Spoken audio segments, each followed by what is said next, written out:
পশ্চিমবঙ্গের অন্যতম ঐতিহ্যবাহী এবং প্রাচীন নগর, হুগলি জেলার একটি গুরুত্বপূর্ণ বিধানসভা কেন্দ্র উত্তরপাড়া। ইতিহাস, সংস্কৃতি এবং গঙ্গাপাড়ের শিল্পাঞ্চল, এই সবকিছু নিয়ে সমৃদ্ধ উত্তরপাড়া।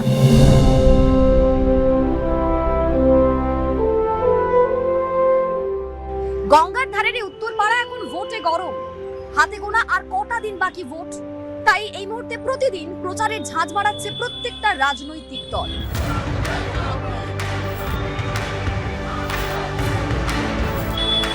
তো ভোটের মুখে কেমন আছে উত্তরপাড়া, চলুন আমি অনিন্দিতা এখান থেকে ঘুরে দেখব আজকের হটস্পট উত্তরপাড়া।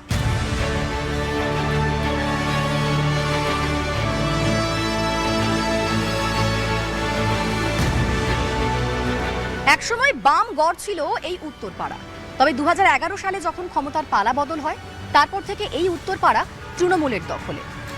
আর এবার উত্তরপাড়ার জমজমাট লড়াই, তার কারণ এবার তৃণমূল প্রার্থী করেছে তরুণ আইনজীবী শীর্ষর্ণ বন্দ্যোপাধ্যায়কে, যিনি শ্রীরামপুরের সাংসদ কল্যাণ বন্দ্যোপাধ্যায়ের ছেলে। আর এবার কিন্তু দল টিকিট দেয়নি কাঞ্চন মল্লিককে, যিনি 2021 সালে জয়ী হয়েছিলেন। কেন দেয়নি? এ নিয়ে অনেকের অনেক রকম মন্তব্য। কেউ বলেন তার পারফরমেন্স খারাপ, কেউ আবার আঙুল তোলেন তার ব্যক্তিগত জীবন নিয়ে। আর এদিকে এবার বিজেপি প্রার্থী করেছে প্রাক্তন এনএসজি কমান্ডো দীপাঞ্জন চক্রবর্তীকে।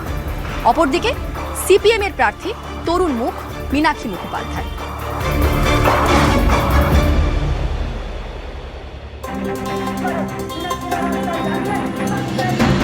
এবার আপনাকে দল ভরসা করেছে, রাজ্যে শূন্য আসনের তকমা ঘোচাতে পারবেন? প্রথম কথা, পশ্চিমবঙ্গের কোনো জায়গা কারো গড় থাকে না। মানুষ দায়িত্ব দেয়, সেই দায়িত্ব পালন করতে হয়। 15টা বছর তৃণমূলকে দায়িত্ব দিয়েছিল মানুষ, কোন দায়িত্বটা পালন করেছে? দল ব্যক্তিতে ভরসা করে না, দল নিজের নীতি এবং পলিসিতে ভরসা করে। সেই নীতি পলিসি মানুষের কাছে বলছি, ব্যক্তিকে ভোট দিতে বলিনি, আমাদের পলিসিকে ভোট দিতে বলেছি। আপনি তো এখানে বহু আগে থেকে প্রচার করছেন, জনসংযোগ করছেন, কি ভাবছেন কতটা প্রভাব পড়বে ভোট বাক্সে? গোটা পশ্চিমবঙ্গের এমন একটা জেলা নেই যে যেখানে আমরা বিগত 5টা বছর রাস্তাতে থেকেছি, লড়াই করেছি, আন্দোলন করেছি, কেস খেয়েছি, মানুষের পাশে থেকেছি। যদি জিতে যান, উত্তরপাড়ার মানুষের জন্য কি কি করতে চান, কোন কোন বিষয়গুলো ফোকাস করবেন? যদির কথা ছেড়ে দিন, উত্তরপাড়াতে সিপিআইএমই জিত। উত্তরপাড়ার মানুষ উত্তরপাড়াকে বাঁচাতে চায়, পাশে পেয়েছে লাল ঝান্ডাকে, উত্তরপাড়াকে আমরা বাঁচাবো। উত্তরপাড়ার মানুষ চোখে স্বপ্ন দেখছে, এখানে লাল ঝান্ডা আসবে, গোটা পশ্চিমবঙ্গে লাল ঝান্ডা থাকবে।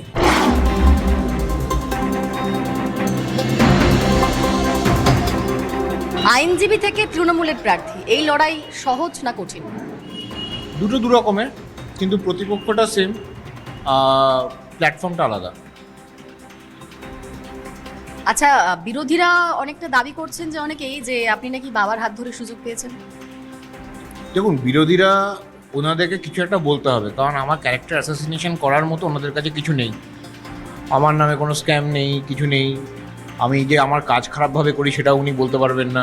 সুতরাং আমি কারোর হাত ধরে এসেছি, প্যারাশুটে নেমেছি না কি করেছি, সেটা দুই দলেরই নিজেদেরকে প্রশ্ন করা উচিত। এখানে যারা প্রার্থী আছেন তাদের মধ্যে রেকগনাইজ পলিটিক্যাল পার্টির যারা প্রার্থী আছেন, আপনি দেখবেন যে আমি একমাত্র যার সঙ্গে উত্তরপাড়া 17 বছর ধরে সম্পর্ক আছে। বাকি যারা আছেন তারা কিন্তু ভোট পাখি।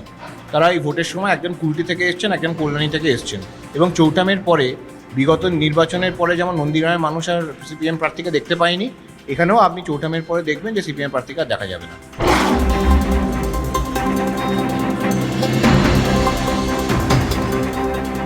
আপনি তো সবাই বামপন্থী বলে চেনেছেন তো আপনাকে, এবং আপনি একসময় মোদী সরকারকে অনেক কিছু বলেছেন, তাকে প্রতারক বলেও বলেছেন মোদী সরকারকে। হঠাৎ করে আপনি ভোল বদল করলেন এবং বিজেপিকে গিয়েছিলেন কেন? প্রথমে কথাই আছে যে 20 বছর বয়সে যদি কেউ বামপন্থী না হয় তার হৃদয় নেই, হার্টলেস। 30 বছর বয়সেও যদি সে বামপন্থী থাকে তার মানে সে ব্রেনলেস, ইডিয়েট। আমার হার্টও আছে, আমার ব্রেনও আছে। 22 থেকে 24 বছর বামপন্থী থেকে 24 বছর বয়সে বামকে ছেড়েছি, কারণ আমি জানি ওরা দ্বিচারিতায় ভরা। নাম্বার 1। নাম্বার 2, শুধু প্রধানমন্ত্রী নরেন্দ্র মোদী নয়, আমি আমার বাবা মাকেও ছাড়বো না, কারণ আমার আর রাষ্ট্রীয় সুরক্ষা বা রাষ্ট্র এর মধ্যে কিছু নেই।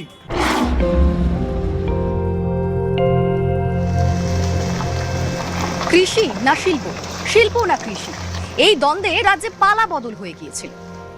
আমি এখন দাঁড়িয়ে রয়েছি হিন্দ মোটরে, যেখানে একসময় রমরমিয়ে অ্যাম্বাসাডার, কন্টেসা এই গাড়িগুলো এখানে তৈরি হতো। এই হিন্দ মোটরের গেটে তালা পড়ে যায়।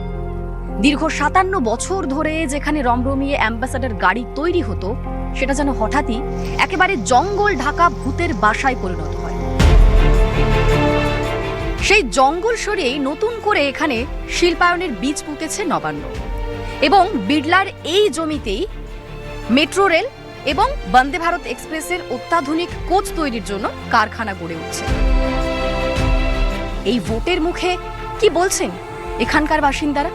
তারা কতটা আশাবাদী? চলুন সেই প্রশ্নের উত্তর খুঁজে দেখার চেষ্টা করি।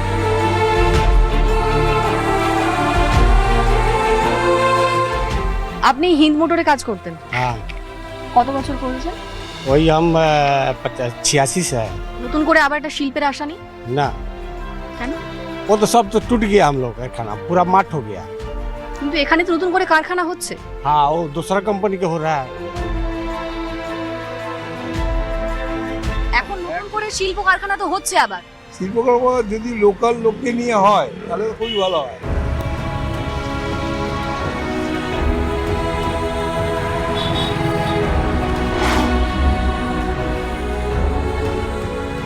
এবারের উত্তরপাড়ার যারা প্রার্থী, তিনজনই নতুন মুখ। এদিকে শীর্ষণ বন্দ্যোপাধ্যায়, এদিকে দীপাঞ্জন চক্রবর্তী, এদিকে মীনাক্ষী মুখোপাধ্যায়। তো প্রার্থীর ওপর ভরসা করবেন নাকি প্রতীকের উপর আস্থা রাখবেন? দেখুন, ভোটটা হয় অ্যাকচুয়ালি মমতা ব্যানার্জিকে দেখেই। আমার যতটা মনে হয় তিনি যেরকম উন্নয়নমূলক কার্যকলাপ করেছেন, এবং অ্যাজ এ স্টুডেন্ট বলুন বা যুবক হিসাবে উনি এতগুলো স্টুডেন্ট ক্রেডিট কার্ড বলুন বা ছাত্রদের ওরিয়েন্টে এত স্কলারশিপ দিচ্ছেন, সেটা আমরা আগে কখনো ভাবনা চিন্তা করতেই পারতাম না। এই ইউথ হিসাবে আমি অবভিয়াসলি বলবো যে আমি মমতা ব্যানার্জির ওপরেই আস্থা রাখবো। দেখুন, বিধানসভা বা লোকসভায় প্রতীকের উপরই মানুষের ভরসা। আমরা বিগত নির্বাচনগুলোতেও দেখেছি। বাকি কেউ নির্দল, কেউ এসইসিআই বা এরকম ধরনের ছোটোখাটো দলের, তারা কোনো ফ্যাক্টর নয়। মূলত চতুর্মুখী প্রতিদ্বন্দ্বিতা হবে উত্তরপাড়া বিধানসভায়। সেখানে কংগ্রেস আছে, সেখানে সিপিএম আছে, সেখানে বিজেপি আছে, সেখানে তৃণমূল আছে। এর বাইরে বাদবাকিগুলো সেরকম ফ্যাক্টর নয়। 15 বছর ধরে এখানে তৃণমূল রয়েছে, কিরকম দেখছেন? কাজকর্ম কেমন হয়েছে? ভালোই তো কাজ হয়েছে। এখানে 15 বছর ধরে তৃণমূল সরকার থাকার ফলে এর আগে আপনি খোঁজখবর নিয়ে দেখবেন এখানকার উত্তরপাড়া স্টেট জেনারেল হসপিটাল, উত্তরপাড়ার স্কুলগুলো, উত্তরপাড়া কলেজের ডেভেলপমেন্ট হয়েছে, রাস্তাঘাট হয়েছে, আলো হয়েছে। এই ভোটের মুখে উত্তরপাড়ার বাসিন্দা হিসেবে আপনার কিছু চাওয়া, কিছু প্রত্যাশা রয়েছে? না, এইখানে একটা কথা যে উত্তরপাড়া মিউনিসিপ্যালিটিতে আমি যতদিন বাস করি, আমি দেখি যে এখানকার মিউনিসিপ্যালিটি বরাবরই কাজ করে। মানে রাস্তাঘাট, পানীয় জল, আলো, এইটার কোনো খুব অসুবিধা বা অন্য in respect of other municipality এটা যে খুব পিছিয়ে, এটা আমার মনে হয় কখনো। মানে নাগরিক পরিষেবা এখানে কিন্তু অনেক ভালো বরাবরই। এটা কিন্তু আজকে না, আমি যতদিন দেখি ততদিন। রাজনৈতিক উত্তাপ, শিল্পের দাবি, তৃণমূলের প্রার্থী বদল, একদা বাম সমর্থক থেকে বিজেপির প্রার্থী, এবং এই বামপন্থীদের ভরসার জায়গা, সবকিছু মিলিয়ে হটস্পট এখন উত্তরপাড়া। এই উত্তরপাড়ার ব্যাটন কার হাতে তুলে দেবেন সাধারণ মানুষ? ভাগ্য নির্ধারণ আগামী 29 এপ্রিল।